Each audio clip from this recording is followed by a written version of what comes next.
All right, brother. Yeah. So I'm actually, I never wear t-shirts or I never dress casual. You know what I mean? I chose to do it today though, because it's Muhammad Ali.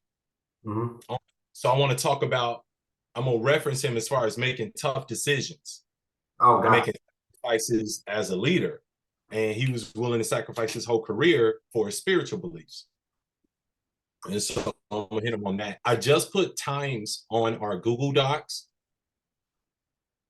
Gotcha. If I Okay, want yeah, to I message, got that in front I of me. want to communicate with you throughout. Would it be better if I do it on our Google Doc sheet or on chat? Which one are you willing to check, keep an eye out on? The sheet.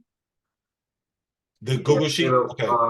yeah, and I mean, in either way, really, it's gonna be kind of difficult. It depends on if I'm We, not talking, it's easy for me to do check it. But if I'm talking, I won't be able to. What you gonna be yeah, up to, like letting us know that we need to move to the next thing or something? I always got to say different stuff to you, like, times and vice versa. I want us to be able to communicate Okay. or whatnot. Maybe I put like a hand up, and then that way I just sent you a chat. Okay, yeah. And if you're gonna do the hand up, then you can do either one you want. You could do chat Okay, or the you sheet. put a hand up, and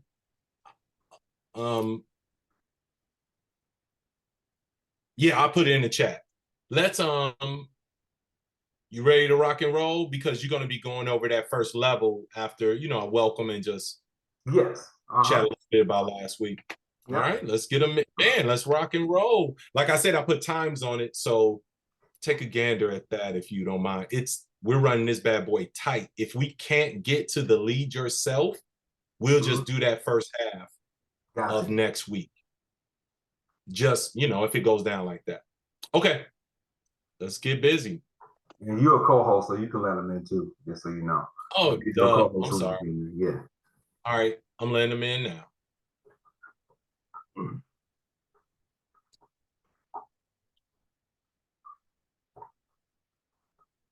There is the team. There is the team. Miss Peggy, how you doing? I am doing. Wonderful. We'll take that. We'll take that. I Have to grade just on to having that so much. now. I'm just having, how Murphy's Law act. Well, that's so factoring around here. You know what? I ain't never liked Murphy. We not even gonna Me do either. that with I him. don't We like ain't gonna Murphy. mess with him today. We ain't even gonna mess with him today. Sister Stephanie, I don't want to mess with me either. Yeah, I know that's right. Sister Stephanie, how you doing? Miss Shelter, how are you? Oh, amazing. How was There you? we go. Doing great. Thank you. Miss Shelter, how are you? I'm fine, thank you. How are you? I'm doing wonderful. I'm here with y'all. I can't get better. Mr. Jose, how are you, sir? I'm good. How about yourself? Hey, I'm doing awesome. Tell her, hey, baby. I see Who Kennedy that? there. Jose? I see that's his oldest daughter right there. That's my baby girl. And I see brother Reginald with the tilted brim on him. How you doing, good brother? He wearing that hat, ain't Yes, he? Man, yes. Good evening, Governor. Good evening. Good evening. good evening, governor. Good evening. Miss Jenkins, how are you? Miss Nancy, how are you? Doing great, sir. How are you? I'm doing wonderful. Miss Arancia and Mr. Baroon, how are you? Sorry, speaking to your feminine side, brother. That's all right. I got one too. It's all good. It's all good, sir. I appreciate it, sir. How you guys doing? Excellent, excellent. Good to see you. I'm here. Hi. Hi. Hey, Nancy. Good to see you all this week. We had a great time last week. Those of you who were able to spend the time with us to introduce, kind of get to know each other a little bit, and just have we had a foundational discussion about leadership. At the end of the day, one of the things I learned, and we talked about this in the last class on communication, there's 4 different definitions probably to every word out here. It's the formal definition, right? Then the social definition, because that may be different how people use it actually. And then my definition and your definition, right? So a lot of times miscommunication is just because we don't have the same definition for a word that we're using together. So we wanted to take some time to talk about the leadership experience, really hit on the foundation. What is it? What does it mean to us, right? We went in and gave some good and some bad experiences with leaders. And we've all had some good and bad experiences with leaders. So we got a chance to talk about that as well, which was really, really good. So this week, we are going to, at the end of last week, we touched on some of the different styles of leadership, right? And it's leadership styles we've heard before, but we hit on those really quickly, just so you knew what was coming up. Miss Arancia got the head. Oh, I'm sorry. I had to interrupt.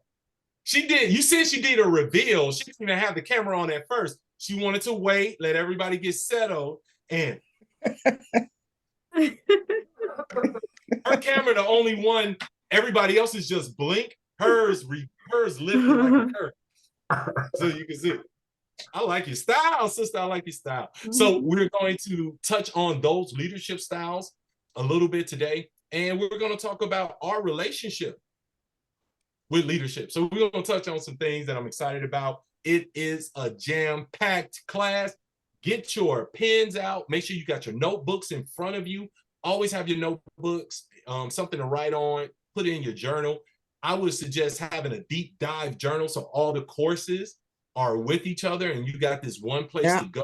And of course, that would be in addition to the worksheets that we provide for you, right? So I would encourage you to do that. And we're going to have some breakout sessions. As we know, that is one of our marks and one of the things that makes this so great. Are we awesome?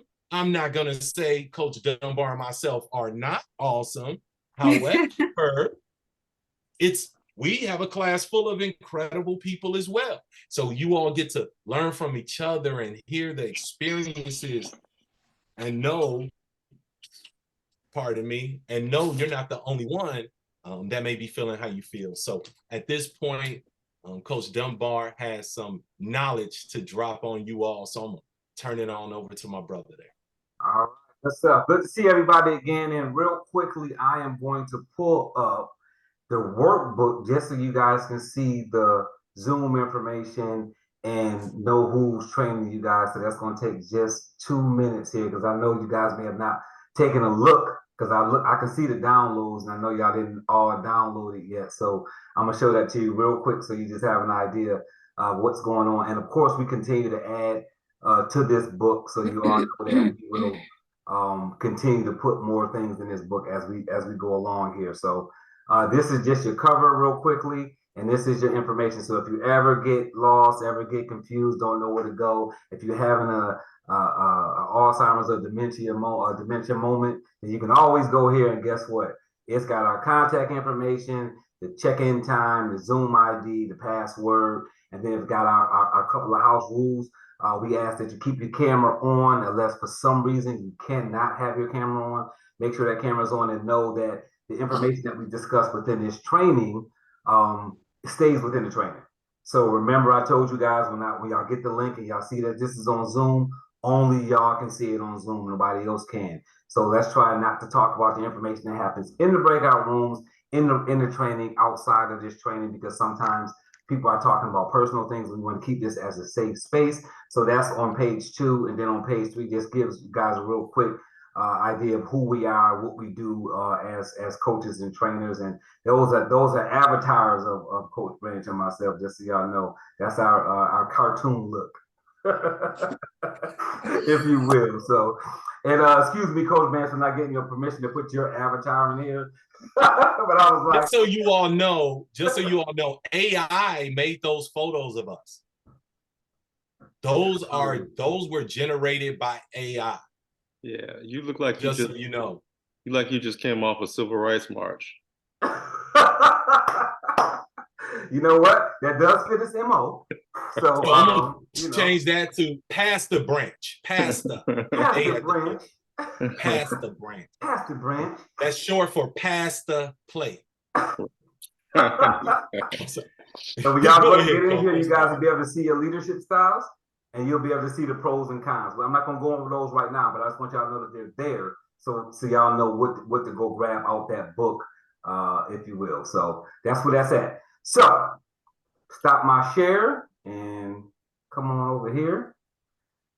So what I'm going to do real quickly is Coach Branch and myself have decided that we are going to start each lesson off each week with one of the 5 levels of leadership over these next 5 weeks before we get into the rest of the material, just so we give it to you a little bit at a time, not all at once.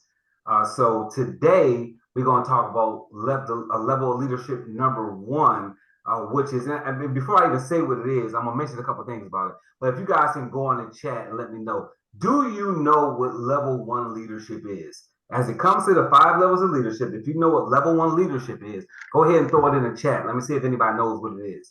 But as you're throwing it in the chat, I'm going to talk a little bit about that level, right? This level of leadership is used most in the military realm, in the corporate realm. That's where it's used at the most. Let me see what I got. Self-leadership. Let me see what else is in here. Are you talking about the styles or the levels? No, the levels, the 5 levels of leadership. Not any of the styles that Coach Branch went over last week, or not the styles that I just pulled up. The 5 levels of leadership. Okay. So if you're looking at your notes, you don't have any yet. Not for this class, at least. Let me see what we got here. Self, position. Okay. Mitra, Benita Jenkins.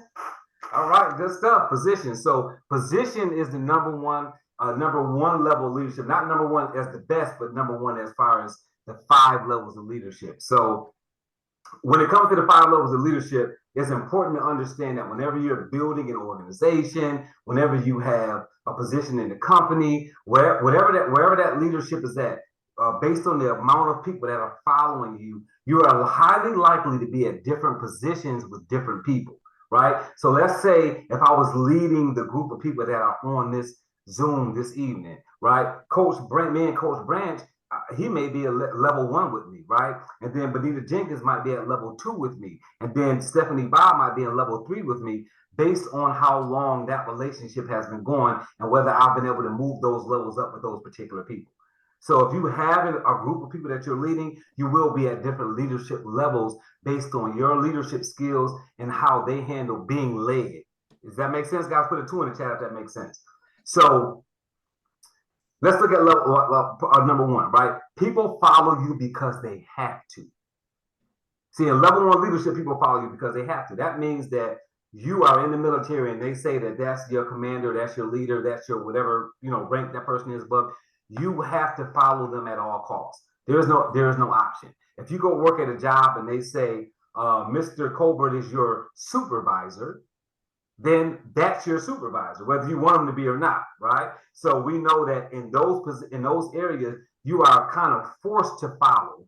If you're going to be in that group, in that audience, you are forced to follow those individuals. That's why they call it positional leadership. That person may not be in a position to really lead you. They may not know more than you. They may not have the best personality. They may be just a really inexperienced leader. But because they have that position, you have to follow them anyway, right? And you may be in that position yourself. You may say, you know what, I've never been a leader, but they have me in a leadership position in this particular place. You'll see it in churches as well. You'll see people in leadership positions, and they're telling you that people are telling you that they have a title and that you have to do what this specific person says because of their title. But you may be thinking, this person doesn't really seem like they know that position, right?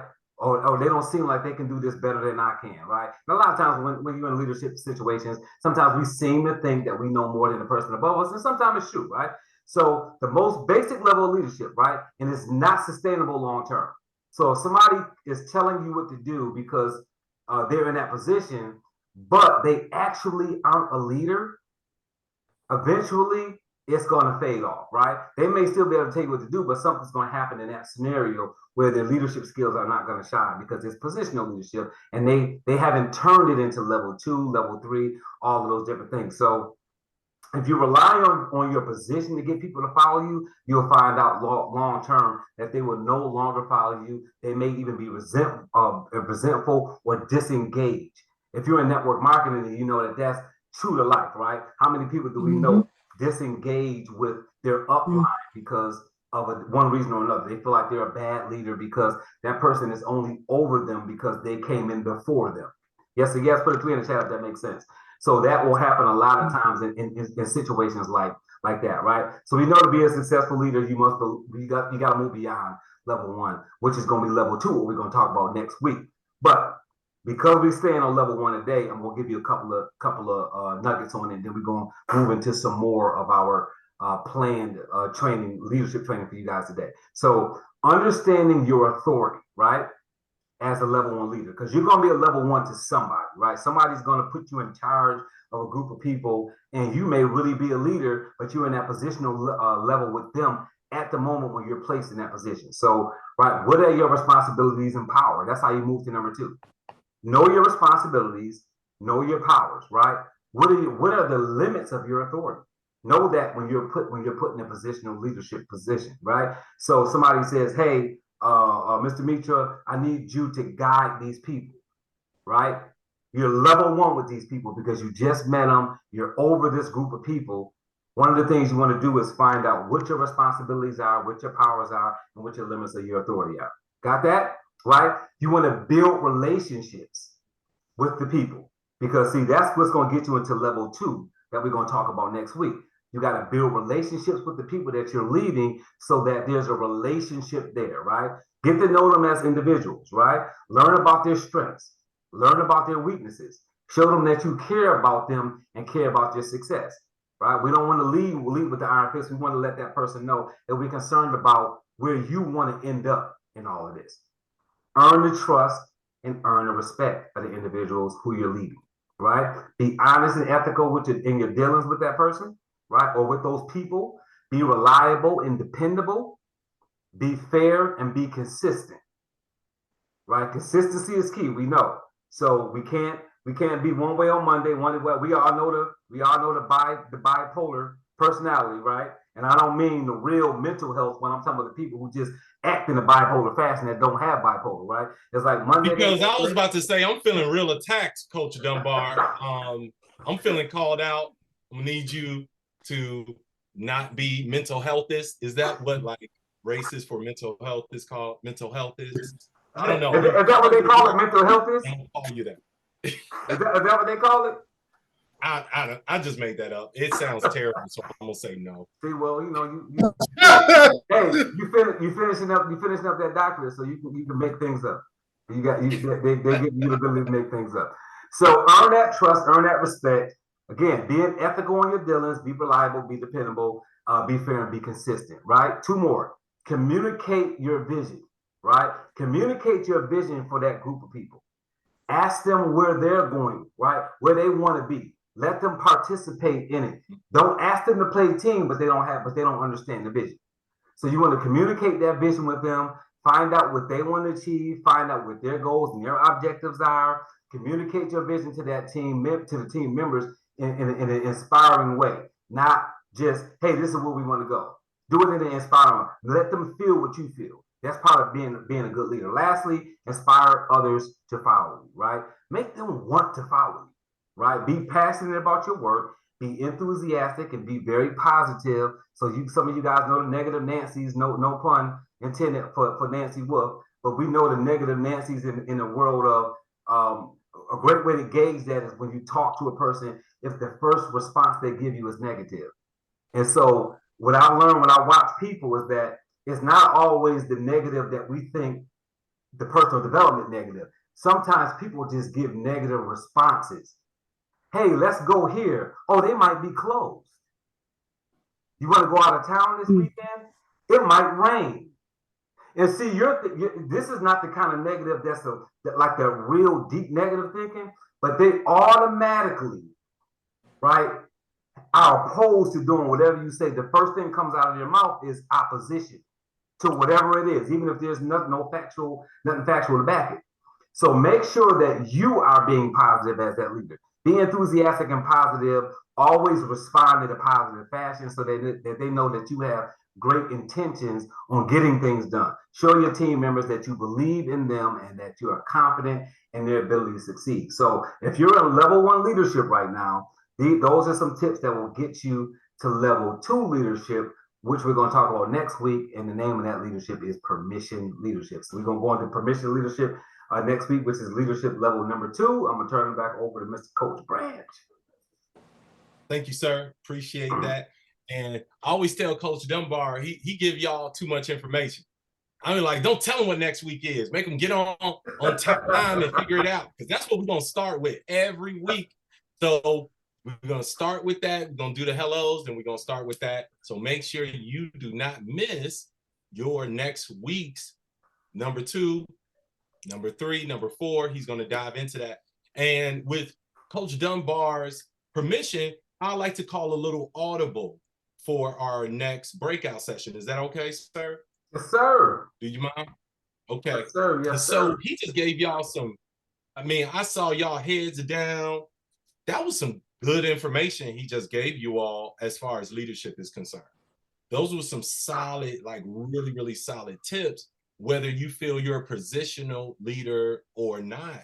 Because at the end of the day, we're all positional leaders until we do something, right? Whatever your title is, until you actually do the thing, it's all position, right? So though the things that he talked about are relevant, they're important in all areas of our life, not just in business. I know we're leaning in that direction, but let me do what I do and bring it more to life, right? You get what you deserve, but you keep what you maintain. So a lot of us start relationships and we're a boyfriend, we're a girlfriend, we're a fiance, we're a husband, we're a spouse, right? We're a wife. But are we just positional in that title? Or are we maintaining the thing? Coach Dunbar, stop me if I'm wrong, but I would bet that you can have the position, do the thing, so you're not merely a positional leader, and eventually stop doing the thing. And now you're a positional leader again. One of the biggest flaws that humans make, and this is a huge part of personal development, this is within emotional intelligence, is that we believe once we acquire a skill, once we accomplish a thing, once we fulfill a role or a goal, that we just have it now. And we don't realize that regression exists. We have to keep our skills up. I may not be as good of a speaker as I was 5-10 years ago. That's why people say stuff, I am. Don't get me wrong, that was an example. But, but that's why people say things like I'm out of practice or I haven't done it in a while. But that's also why people tell people in their lives, you've changed. You don't do this anymore, right? So you have all kind of warnings out there. So listen to the warnings. That's important. So would you all agree, put a 5 in the chat, if something he said, the positions he went through really struck a chord with you? Not the positions, but those characteristics. Put a 5 in the chat if it really struck a chord with you. Maybe it was things you feel were important, things that you agree with highly. Maybe you had a passionate response because you remember life experiences where there was a violation of it, or you violated it, right? We're going to go into the breakout room, and I would like for you to answer a couple questions. Number 1, which of those characteristics that he shared are most important to you? Of those notes you took, which are most important to you? Number 1. Number 2, which violation from a leader of which of those when violated upsets you most? Violating any of those aren't good, but we all got our little triggers, right? For sometimes, some people hate to be interrupted when they're talking. I was talking to Coach Dunbar, and he said something after I finished. He's so polite. And all I could think of is, why didn't you just interrupt me and say that? I would have stopped talking, because that neutralized what I was going to say, right? So I'm used to that Chicago back and forth, kind of talking on top of each other and like, yeah, you know, kind of thing. So different, but some people that really offends them. So that's number two, which if someone violates one of those, which one upsets you most? Lastly, which one of those areas do you need to work on most? Which one of those areas do you struggle with most?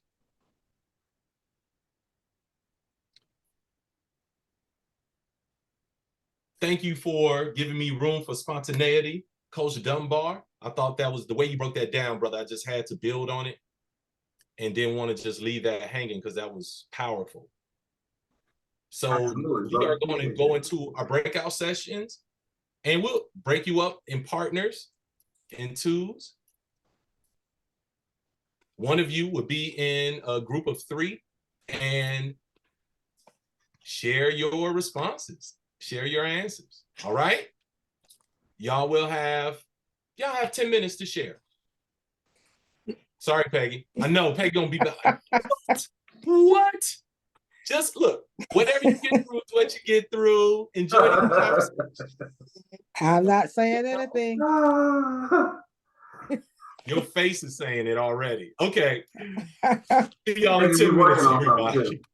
We're working on the training page where the whole training is just gonna be in the breakout rooms. We're just gonna be like, come in, Oh, it's in the a good breakout time. room. Huh?